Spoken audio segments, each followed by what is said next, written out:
చూసిండం మనం నిజంగా నాగరిక ప్రపంచంలో మనం ఉన్నామా అన్నది క్వశ్చన్ మార్క్ అనిపించే విధంగా సంక్రాంతి అనేది చేసినారు వీళ్ళు.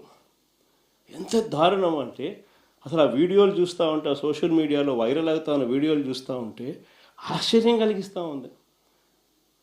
మొబైల్ రికార్డింగ్ డ్యాన్సులు, మొబైల్ బండ్లలో కొత్తపేటలో రికార్డింగ్ డ్యాన్సులు, రోడ్డు మీద రికార్డింగ్ డ్యాన్సులు పెడతా ఉంటే మనుషులందరూ పరిగెత్తా ఉన్నారు. పాటలు చూస్తే తాగురా తాగి చిందేయరా అని. రికార్డింగ్ డ్యాన్సులు దారుణమైన స్థాయిలో recording dance. Mobile liquor, mobile వ్యాన్లలో ఏకంగా లిక్కరు, మొబైల్ అసలు ఏ స్థాయిలో జరిపినారని అంటే ప్రతి నియోజకవర్గంలో ఆక్షను. ఇవన్నీ చేయడానికి ఆక్షను. మా పులివెందులలో కూడా 3 కోట్ల కంటెస్ట్ చేసిన ఎమ్మెల్యే 3 కోట్లకు అమ్ముకున్నాడు. వీళ్ళు ఎక్కడెక్కడి నుంచో వచ్చి అక్కడ సెటప్ చేస్తారు. 9 సెంటర్లలో 8 సెంటర్లలో పెట్టుకుంటారు. టికెట్లు దోచేయడము. ఆశ్చర్యం ఏంటంటే ప్రభుత్వం దగ్గర నుండి చేయిస్తుంది. ఎమ్మెల్యేలకింత, చంద్రబాబుకింత, లోకేష్కింత, అందరూ పంచుకోవడం, పోలీసులకింత. అసలు ఇటువంటి పరిపాలన, ఇటువంటి పరిస్థితి ఎప్పుడు కూడా చూడలే. ఏ స్థాయిలోకి వెళ్ళిపోయిందనంటే ఈ జంగల్ రాజ్యం అనేది నిజంగా అనుకుంటేనే ఆశ్చర్యం కలిగించే విషయం. ఓ డిఎస్పీ అనేవాడు మైక్ పట్టుకుంటాడు, యూనిఫామ్లో ఉన్నాడు, మైక్ పట్టుకున్నాడు, ఊపేయి కుదిపేయి అంటాడు. డిఎస్పీనా అసలు ఇది ఏం మనిషి అని చెప్పి అర్థం కావడం అసలు. అంటే భీమవరం మీటింగ్లోనే అసలు ఇది నిజంగా సమాజంలో ఉన్నామా లేమా, అసలు ఏం జరుగుతూ ఉంది? జంగల్ రాజ్యం అంటే ఇది కాకపోతే ఇంక ఏ రాజ్యం ఇది అని చెప్పి ఆశ్చర్యం కలిగించే విషయాలు.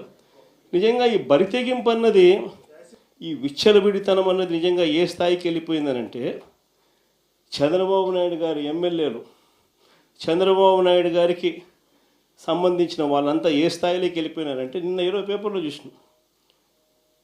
కోడూరు ఎమ్మెల్యే ఆరవ శ్రీధర్, అదే మనిషేనా అసలు ఇది ఎమ్మెల్యేనా అని అనిపిస్తుంది నాకు.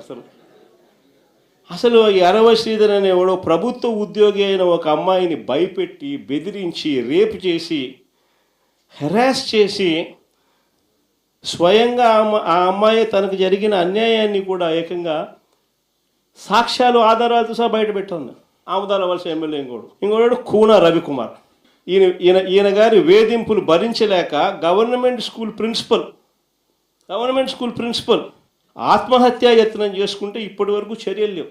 సతివీడు ఎమ్మెల్యే కోనేటి ఆదిమూలం ఒక మహిళను బలాత్కారం చేసిన చివరికి ఆ అధికారిని ఉపయోగించి ఆ కేసునే క్లోజ్ చేయించుకుంటారు.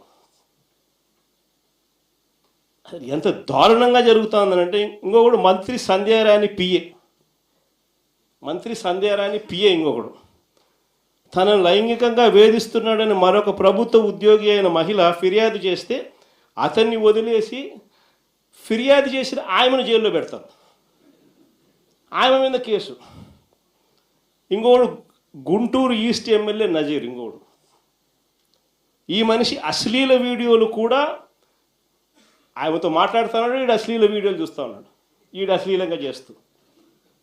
అసలు వీళ్ళు ఎవడు అసలు ఏ ప్రపంచంలో ఉన్న. ఇంకోడు మంత్రి సుభాష్, వాసంశెట్టి సుభాష్ ఇంకొకడు. ఏకంగా అశ్లీల డ్యాన్సులు చేస్తూ ఏకంగా చిందులేస్తానంటారు. అశ్లీల డ్యాన్సులు చేస్తూ ఏకంగా స్టేజ్ ఎక్కి చిందులేస్తాడు మంత్రి. అసలు నాకు ఆశ్చర్యంగా ఉంది. అసలు జంగల్ రాజ్యం అని అంటే ఇంకా వేరే పేరు ఏమైనా ఉంటుందా ఈ ప్రభుత్వంలో జరుగుతూ ఉన్న పనులకు? అసలు ఈ స్టేజ్లోకి ఒక ప్రభుత్వం పోవడం ఏంది? దగ్గరుండి ఇట్లా అటోళ్ళని తీసుకొని పోయి ఇన్సిడెంట్ జరిగితే భయము భక్తి లేకపోకుండా మరుసటి రోజు జైల్లో పెట్టాల్సిన వాళ్ళందరినీ జైలు అనేది ఎలా ఉంటుందో చూపించాల్సింది పోయి, ఇలాంటిది ఏదైనా చేయాలంటే బొల్లులో భయం అనేది ఎలా ఉంటుందో చూపించాల్సింది పోయి వీళ్ళందరినీ ప్రోత్సహిస్తాడు ఎవడు? వీళ్ళందరినీ ప్రోత్సహిస్తూ ఉండేది వీళ్ళు. సాక్షాత్తు దగ్గరుండి చంద్రబాబు నాయుడు, ఆయన కొడుకు, ఆయన ప్రభుత్వం. నిజంగా ఇలాంటి పాలనలో మనం ఉన్నాము, ఇలాంటి రాష్ట్రంలో మనం ఉన్నాము అని నిజంగా జంగల్ రాజ్యం అని అంటే ఇదే. విచ్చలవిడి అవినీతి కనిపిస్తూ ఉంది. ఎమ్మెల్యేల దగ్గర నుంచి, మంత్రుల దగ్గర నుంచి విచ్చలవిడితనం కనిపిస్తూ ఉంది. విపరీతమైన కరప్షను, పోలీసులు రెడ్ బుక్ రాజ్యాంగం, ఏ మనిషి తప్పు చేయకపోయినా కానీ దొంగ సాక్ష్యాలు, దొంగ కేసులు పెట్టి బెదిరిస్తూ ఉన్నారు, తీసుకొని పోతున్నారు, అరెస్టులు చేస్తూ ఉన్నారు. ఒకవైపున ఇవన్నీ, మరోవైపు చూస్తే ఎన్నికలప్పుడు చెప్పినటువన్నీ అబద్ధాలు, అన్నీ మోసాలు, మరోవైపున మంచి పథకాలన్నీ రద్దు, ఇంకోవైపు చూస్తే వ్యవస్థలన్నీ కొలాప్స్. ఈ మాదిరిగా సాగుతూ ఉంది చంద్రబాబు నాయుడు పాలన. ఇలాంటి దుర్మార్గమైన పాలన మధ్య వైఎస్ఆర్సీపీ కార్యకర్తలు ప్రజల తరపున నిలబడే ఒక గొప్ప యజ్ఞం చేస్తూ ఉన్నారని చెప్పి గర్వంగా చెప్తాను. ఇలాంటి పాలన మధ్య ప్రజలకు నిజంగా వైఎస్ఆర్సీపీ పార్టీ అవసరం ఉంది. ప్రతి కష్టంలోనూ మనం ప్రజలకు తోడుగా ఉండాల్సిన ధర్మం మన మీద ఉంది. కాబట్టి నేను మీ అందరికీ కూడా ఒకటే చెప్తా ఉన్నా, చూస్తా 2 ఏళ్ళు అయిపోయింది. ఇంకా కన్ను మూసుకొని కన్ను తెరిచేసరికి ఇంకా 3 ఏళ్ళే ఉంది. ఈ 3 ఏళ్లలో కూడా ఇంకొకటిన్నర సంవత్సరం గడిస్తే ఆ తర్వాత నా పాదయాత్ర కూడా స్టార్ట్ అవుతుంది.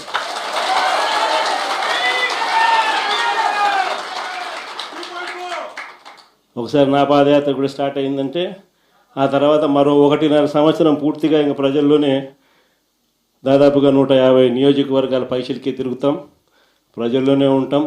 ప్రతి 3వ రోజు ఏదో ఒక నియోజకవర్గం నుంచి కాన్స్టిట్యున్సీలో ప్రజల ఉప్పెనను చూపిస్తూ పబ్లిక్ మీటింగ్లో ప్రజా సమస్యను లేవనెత్తు చంద్రబాబు నాయుడు కడిగేస్తూ పోతున్నాడు గారు సాగిస్తూ ఉన్న ఈ పాలనను ప్రతి ఇంట్లోనూ చర్చనీయాంశంగా జరిగించాల్సిన అవసరం ఉంది. ఈ పాలన ఎంత అన్యాయంగా ఉంది అనేది ప్రతి ఇంట్లో చర్చ జరగాలి. మన ప్రభుత్వ పాలనకు ఈ ప్రభుత్వానికి మధ్య తేడా ఎంతుంది అన్నది ప్రతి ఇంట్లో కూడా చర్చనీయాంశంగా మార్చాలి. అలా మారుస్తూ మనం ప్రతి గ్రామంలోనూ మన అనుబంధ విభాగాలు ఏదైతే మనం వేసుకుంటూ పోతున్నామో వాటి మీద పూర్తి ధ్యాస పెట్టండి. అనుబంధ విభాగాలు అన్నది మన క్యాడర్ ఏదైతే ఉందో వాటినన్నిటినీ స్ట్రీమ్లైన్ చేయాలి. వాటన్నిటినీ కూడా ఒక ఆర్గనైజ్డ్ సెక్టర్ కింద తీసుకొని రావాలి. తీసుకొని వచ్చి ప్రతి ఇంట్లోనూ ఈ చర్చనీయాంశం అయ్యేట్టుగా ఈ కార్యక్రమాలన్నీ చేస్తూ చంద్రబాబు నాయుడు గారు చేస్తూ ఉన్న అన్యాయాలకు ప్రజలకు తోడుగా నిలబడే కార్యక్రమం మనం చేయాల్సింది. ఇది మనం చేద్దాం. నేను మీకు హామీ ఇస్తా ఉన్నా, జగన్ 2.0లో మాత్రం ఖచ్చితంగా మీ అందరికీ నేను హామీ ఇస్తా ఉన్నా, కార్యకర్తలదే ప్రథమ స్థానం అవుతుంది. కార్యకర్తల ద్వారానే ప్రజలకు చంద్రబాబు నాయుడుకు మన పాలనకు మధ్య తేడా చూపిస్తూ మంచి జరిగించే కార్యక్రమం కూడా జరుగుతుంది. మంచి చేయాలి అని చెప్పి ఒక నాయకుడిగా తపన ఉన్నప్పుడు పాలన ఎలా ఉంటుంది అన్నదానికి నిదర్శనం మన పాలన అయితే, పాలకుడు అనేవాడు అధ్వానంగా ఉంటే చెయ్యాలనే చిత్తశుద్ధి లేకపోతే పాలన ఎలా ఉంటుంది అన్నదానికి చంద్రబాబు నాయుడు గారి పాలన అద్దం పడుతుంది. భీమవరం నియోజకవర్గం నుంచి వచ్చిన ముఖ్యమైన పార్టీ నాయకులకు, కార్యకర్తలకు మీ అందరికీ కూడా మనస్ఫూర్తిగా పేరు పేరున నమస్కారాలు తెలియజేసుకుంటున్నాను. ఈరోజు మనమంతా కూడా